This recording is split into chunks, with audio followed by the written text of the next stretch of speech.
Este programa tem classificação indicativa livre.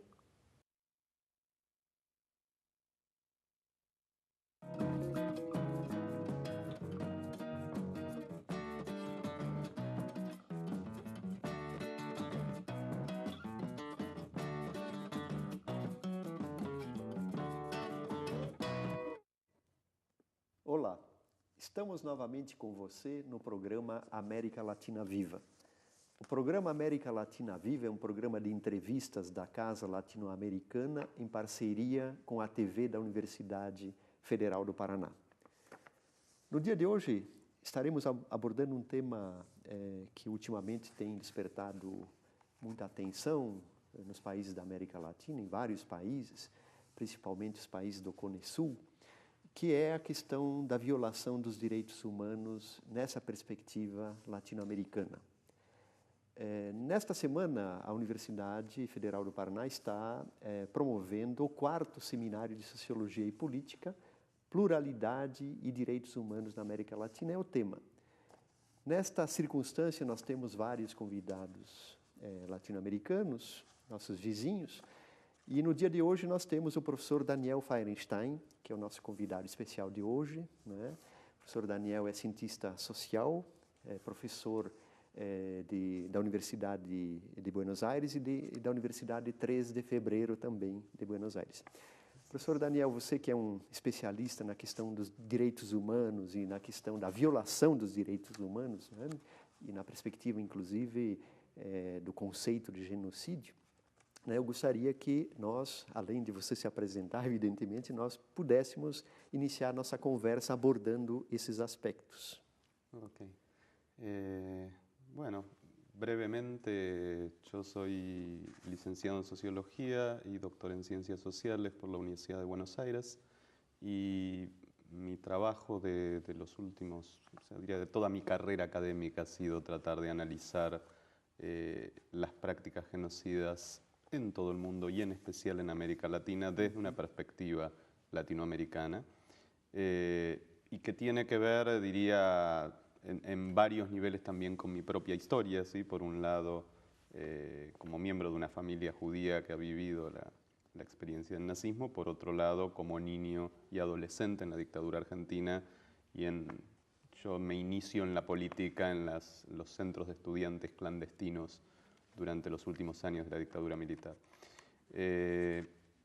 Y actualmente soy el vicepresidente de la Asociación Internacional de Estudios sobre Genocidio, y bueno, y he generado desde hace unos 10 años toda la discusión desde América Latina con un campo de estudios que ha sido históricamente más anglosajón, ¿sí? Y mucho más influido por los modos de pensar los derechos humanos en los Estados Unidos o en Europa Occidental. Certo. Quer dizer, além de você ser um pensador no tema, alguém que produz conhecimento na perspectiva socioacadêmica, você também tem uma inserção internacional como consultor da ONU, você atuou nessa área, né?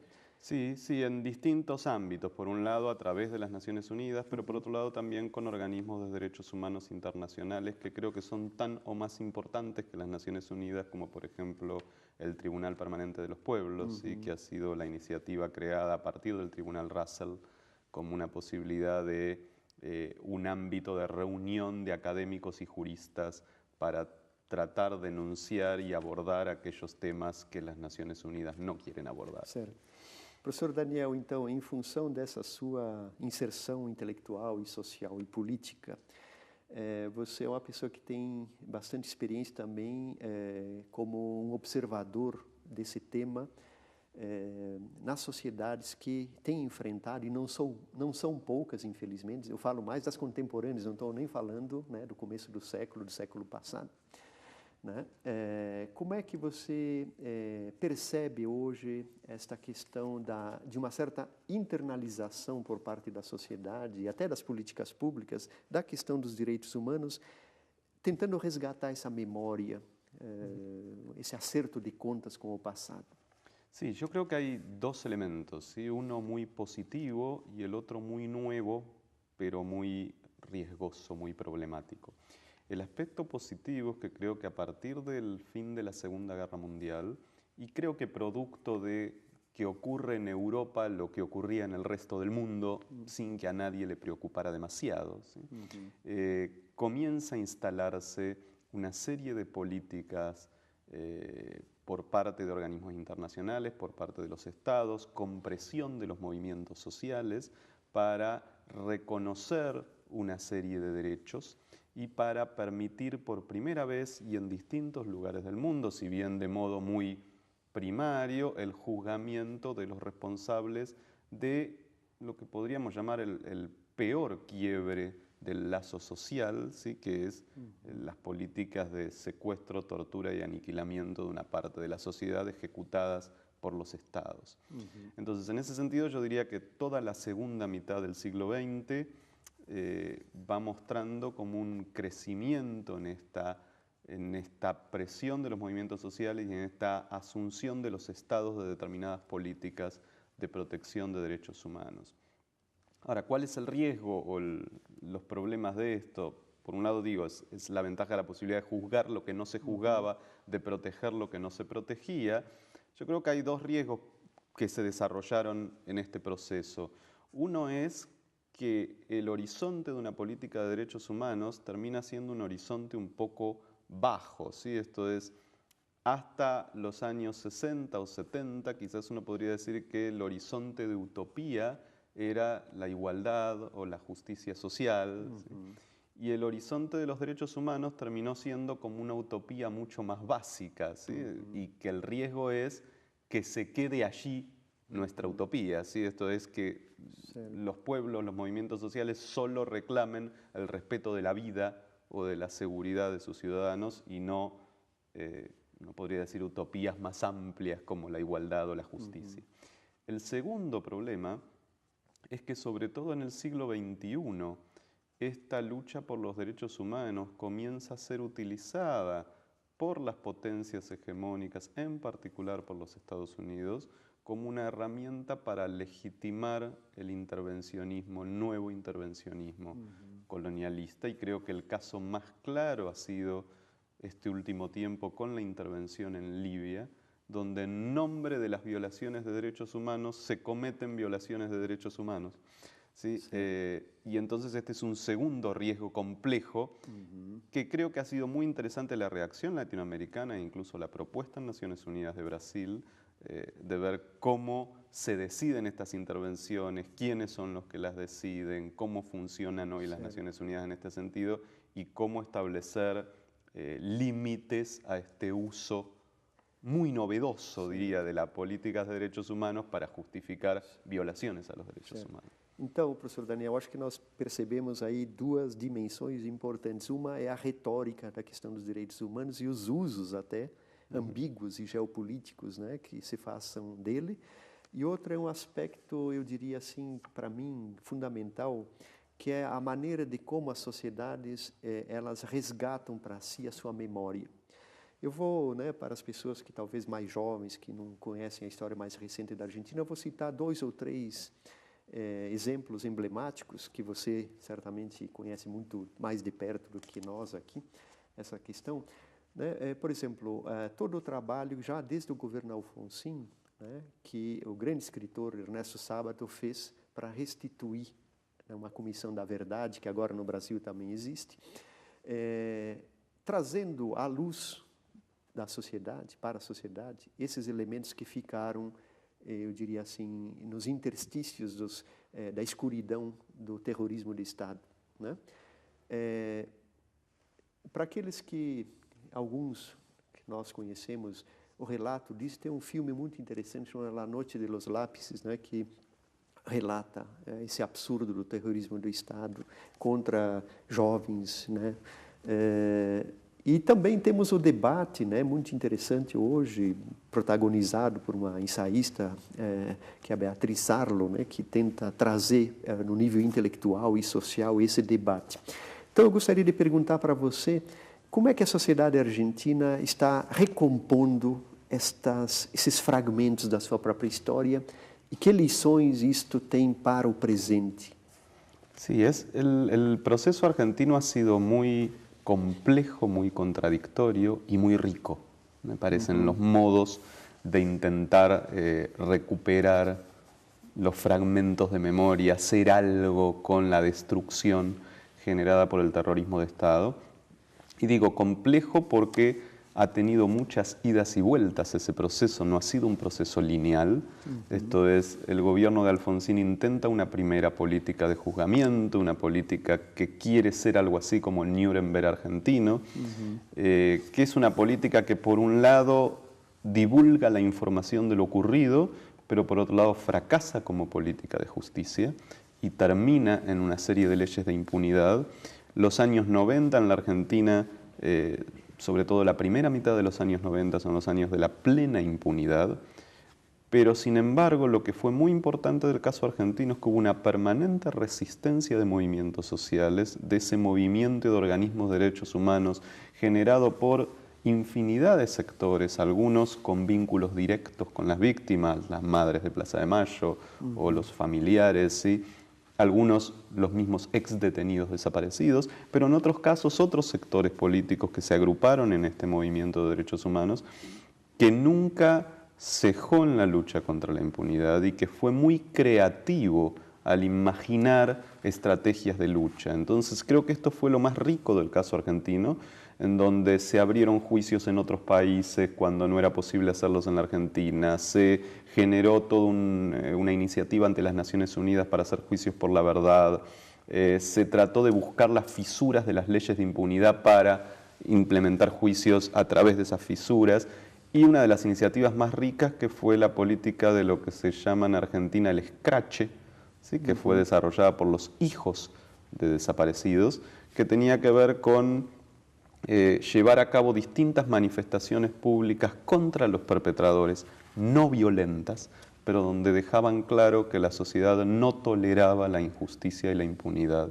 Y creo que esto fue muy importante para el cambio que se va a dar en el siglo XXI, más allá de la crisis del 2001, y donde aparece un gobierno que tiene la inteligencia de poder hacerse cargo de este reclamo popular, pero que había generado una serie de problemas ya en el país, entonces pedidos de extradición del exterior, conflictos con las Naciones Unidas, conflictos sociales y populares, con lo cual no es que el gobierno de los Kirchner le regala a la sociedad argentina la justicia, sino que en realidad implementa una medida que era difícil no implementar en el contexto de toda esa lucha. Creo que esto fue lo más rico, ¿no? Cómo se va dando todo ese proceso de lucha muy largo, muy complejo, muy con idas y vueltas, pero que ha llegado a un momento actual que es bastante interesante. Ok. Professor Daniel, nós retomaremos essas questões, aprofundando alguns desses aspectos muito importantes das violações dos direitos humanos, mas depois do intervalo.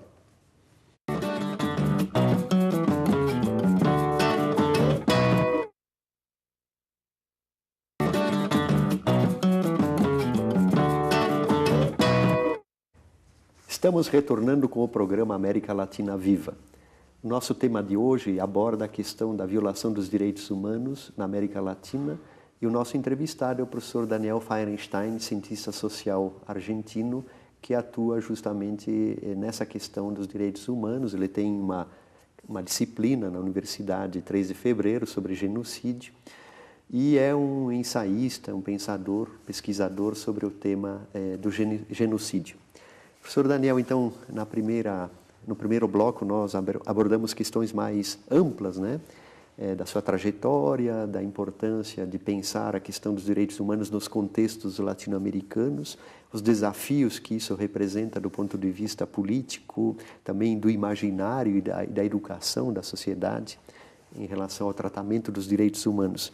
Neste bloco eu gostaria de retornar algumas questões de fundo, eu diria, os aspectos propriamente conceituais, porque esses são muito importantes, né? Eles permitem, então, além de nós desvendarmos o entendimento dos processos, do significado do genocídio, dos direitos humanos, eles também nos posicionam frente à realidade, né? Eu diria que uma boa teoria já é um bom caminho, né, para a gente enfrentar situações, né, na vida.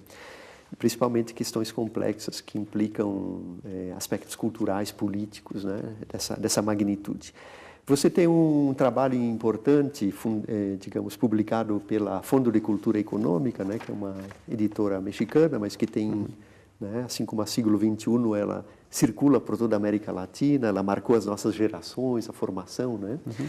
E você tem um livro emblemático que você publicou em 2007 que se chama Genocídio como Prática Social, né? Nesse texto que também você nos traz uma reflexão muito importante, dessa necessidade de pensar a questão da violação sistemática dos direitos humanos naquilo que você indica como pensar desde a margem latino-americana, né? E também o conceito de genocídio constituinte. Eu gostaria que você abordasse historicamente essa questão de como aparece o genocídio na formação dos Estados nacionais da América Latina. Sí, básicamente el desarrollo que pretendo hacer allí en ese trabajo tiene que ver con comprender al genocidio como una tecnología de poder, como una práctica social, y por lo tanto pensar que las muertes no son el objetivo del genocidio, sino que son el instrumento para lograr otros objetivos. Y en este sentido yo destaco fundamentalmente dos modalidades clásicas del genocidio moderno. Uno es el que mencionabas, el genocidio constituyente, donde el objetivo de las muertes es constituir un Estado-nación. Y lo que trato de plantear es que en verdad nuestros estados en general se han constituido sobre la base del genocidio, sobre la base del aniquilamiento de aquellas poblaciones que no estaban incluidas en esa comunidad imaginaria que iba a ser Argentina o Brasil o los Estados Unidos, o también para el caso España o Francia, y de ese modo aterrorizar al resto de la población. Y la segunda modalidad del genocidio, que es la que han sufrido nuestros países en el Cono Sur, es lo que llamo genocidio reorganizador, que en este caso no se propone constituir un Estado, sino que se propone transformar un Estado, reorganizar las relaciones sociales a través del terror. Y donde el eje no es tanto, esto es, puede ser el aniquilamiento o puede ser el secuestro y la tortura, pero el eje de la tecnología de poder es cómo el terror transforma nuestras acciones, transforma nuestras prácticas, y es lograr quebrar ciertos funcionamientos sociales que tenían mucha solidez en algunos de los países de América Latina a través del terror. Vamos pegar o século XIX e pegar o exemplo da Argentina com Sarmiento, né, que foi emblemático no sentido da apropriação do território e eu diria de uma manifestação de nacionalidade argentina, né? Até um pouco, digamos assim, consagrada no épico Martim Fierro, etc., né? Como o gaúcho, que é a figura, né, imaginária do argentino, né? Nós sabemos, contudo, que o Sarmiento, apesar de ser um intelectual, né, importante, ele praticou, num certo sentido, uma espécie de genocídio, né? E a questão indígena no Brasil também, a questão dos Mapuches no Chile, né? O que aconteceu no século XIX que lançou as bases para que depois, no século XX, a América Latina repetisse, não na mesma proporção, mas em escalas diferentes, porque también el panorama internacional mudó, ¿no? Sí, yo creo igual que son el genocidio constituyente y el reorganizador son dos tipos de proyectos distintos. ¿Sí? El genocidio constituyente del siglo XIX lo que tenía como objetivo era esto, que una comunidad imaginada, que diría no solo la imaginaba Sarmiento, sino todos los intelectuales argentinos que crean ese Estado. Claro. Quizás el caso más emblemático en relación al genocidio no sería Sarmiento, sino Roca, Julio Roca, sí, que ha sido quien llevó a cabo las campañas contra los indígenas, tanto en el sur como en el norte. Sí. Pero lo que diría es que el objetivo en ese momento del siglo XIX era crear esa comunidad imaginaria y crearla eliminando a todos los sectores que no eran pensados como parte de esa comunidad, y los indígenas eran claramente uno de los sectores. En Argentina también lo fueron los afrodescendientes, creando este mito o esta imagen de que en Argentina no hay negros, cuando había provincias argentinas que tenían un 40% o un 30% de población afrodescendiente. Y también distintos sectores de caudillos que no eran incluidos dentro de ese pacto estatal. En el siglo XX me parece que el proceso es de otras características. También podemos analizarlo como un genocidio, pero por eso lo he calificado de otro modo, como un genocidio reorganizador. ¿Por qué? Porque lo que se propone no es cambiar esa comunidad nacional imaginada y introducir otros sectores, sino que lo que se propone es cambiar el orden económico-social de esa sociedad, ¿sí? O sea, cambiar el funcionamiento económico y social de esos mismos grupos incluidos dentro de la comunidad nacional. Y por eso allí, más importante que el aniquilamiento en el genocidio organizador, es esto que planteaba del terror, ¿sí? Para lograr transformar las relaciones sociales es necesario no que sea aniquilada mucha gente, sino que sea aterrorizado el conjunto. Si para aterrorizar hay que aniquilar 500, serán 500, y si para aterrorizar hay que aniquilar 30.000, serán 30.000. Pero el eje es llevar a cabo aquellos procesos que sean suficientes para mantener, instalar y lograr los efectos del terror en la sociedad. E como rescaldo dessas concepções que são subliminares, mas também são evidentes, com consequências nefastas, né, para a sociedade, nós temos no plano institucional uma matriz também cultural. Por exemplo, no caso das Forças Armadas Argentinas, era evidente o racismo e, né, o preconceito, né, deliberadamente orientado, inclusive contra as comunidades judaicas, etc. Né? Em que medida nós podemos hoje, no chamado direito de transição, em que estamos nos debatendo em direção à construção de uma situação democrática, né? Em que medida você percebe resistências, aspectos refratários de uma cultura diferente em relação a essa matriz que nem sempre se manifesta, mas está ahí, latente? Sí, creo que esto difiere en cada sociedad latinoamericana. Me parece que no es igual en todos los casos. Quizás puedo hablar más de Argentina, que es la sociedad que conozco más. Y en Argentina ha habido una fuerte matriz racista y genocida en los sectores dominantes, esto es, en las clases dominantes y en sus fuerzas armadas, que sin embargo no tuvo nunca mucha posibilidad de entrada en el conjunto social, ¿sí? Esto es, Argentina no ha sido históricamente una sociedad racista y no ha sido históricamente una sociedad discriminatoria en este sentido, pese al profundo racismo y discriminación de sus sectores dominantes. Y me parece que esto es importante para entender por qué nunca fueron estos movimientos masivos, pero por otro lado, el nivel de dureza de los procesos represivos, ¿sí? Cuando estos sectores tomaron el poder. Ahora, un elemento general, esto ya no solo para Argentina, sino general en la región en relación a las Fuerzas Armadas, tuvo que ver con el proyecto de la Doctrina de Seguridad Nacional. Así que este sí era un proyecto que no tenía que ver con el racismo, que no tenía que ver con la discriminación histórica de las clases dominantes, sino que tenía que ver con un proyecto geopolítico continental de los Estados Unidos de desmembrar las Fuerzas Armadas latinoamericanas y transformarlas en policías de ocupación de sus territorios. Sí, que esto es lo que está en la base de ese desarrollo en el año 1954 de la Doctrina de Seguridad Nacional y la reformulación de los ejércitos latinoamericanos con más o menos éxito. ¿Sí? Creo que esto también da cuenta de cómo se estructuran esas políticas en los años del terror en cada uno de nuestros países. Creo que el ejército argentino fue absolutamente remodelado y lo deja claro tanto su efectividad genocida como su falta de eficacia en la única guerra que tuvo que librar, que fue la Guerra de Malvinas. Y en este sentido me parece que en el caso de Brasil esta modificación nunca llegó a realizarse con tal fuerza como en casos como en el argentino, y que creo que también da cuenta de que la experiencia brasileña ha sido distinta en este sentido, y ha tenido, pese a la influencia de la Doctrina de Seguridad Nacional en las Fuerzas Armadas brasileñas, algunos niveles mayores de autonomía con respecto a esta política continental, que también dan cuenta de un proceso más complejo, más contradictorio, una dictadura brasileña, y quizás menos tremendo en su eficacia represiva, ¿no? Certo. Para concluir, professor Daniel, uma breve reflexão, já estamos nos encaminhando para o final do programa. Que desafios e quais as consequências para pensar num novo patamar para as nossas sociedades hoje, essa ideia de uma cidadania ampliada? Se esses elementos aí ainda pesam negativamente para impedir que todos sejam tratados de uma maneira igual?